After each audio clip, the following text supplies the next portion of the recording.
Hi, this is Mayor Jim Fiorentini. Welcome to another edition of Minute with the Mayor. This week we're going to be talking about something that interests every residential homeowner in the city, your real estate tax bill.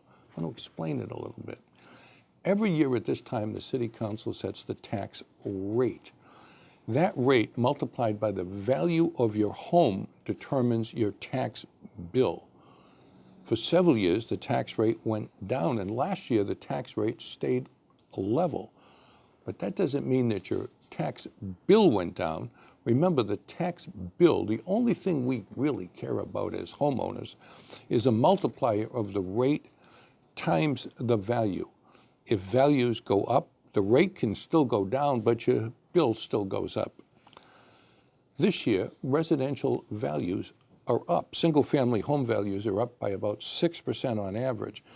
Business values are also up by not by as much money. Now, rising property values are a good thing for our citizens. People want to move here, and they're bidding up the cost of houses. And Haverhill's hot. There's a lot happening here. For many of our constituents, their home is the only savings that they have. And the last thing we ever want to see is declining home values, people being upside down on their mortgage and not being able to sell their homes. We want values to go up, and we're proud of all the great things that are happening. But we recognize the problems that this brings. Now, when you watch the council meetings, if you do, when the council sets the tax rate, you're going to hear a lot about something called tax classification. The legislature for decades has allowed cities and towns to tax businesses at a higher rate than they tax residents. This has been sort of a rough justice. All cities have used this for many, many decades. The theory is that businesses, at least large businesses, have a little more so they can afford to pay it a little more. This is always a judgment call with myself and the City Council. We want to be fair to our residents. We want to keep Haverhill affordable. We want people to be able to live here. We want your children and grandchildren to be able to afford to buy a house. But we can't afford to drive every business in the city out because we need the jobs. For the last many years, we've worked hard to keep your tax bill at a reasonable rate.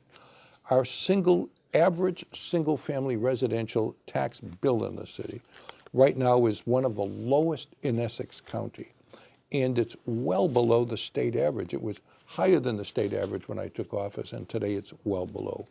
We're proud of this. We want to keep Haverhill affordable, and that's what we want to keep doing.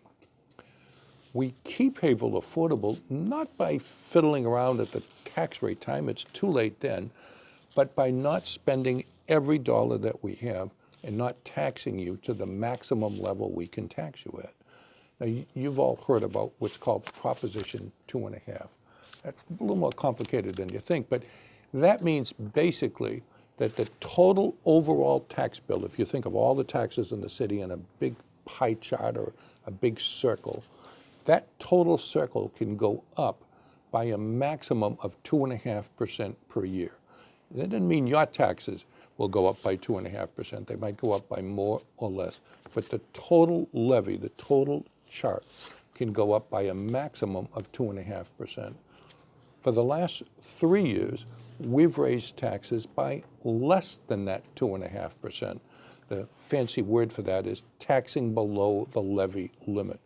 Right now, we're about $2.3 or $2.4 million below the levy limit, the most we've ever been.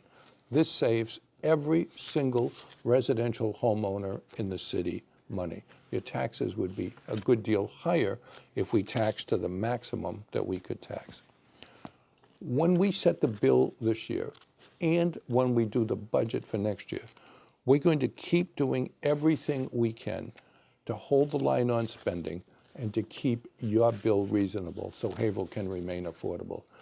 I'll be back in a couple of weeks to tell you more about taxes and to talk to you about what you can do if you think the value of your home was set incorrectly and how you apply for an abatement. But for right now, this is Mayor Jim Fiorentini, and thanks for listening.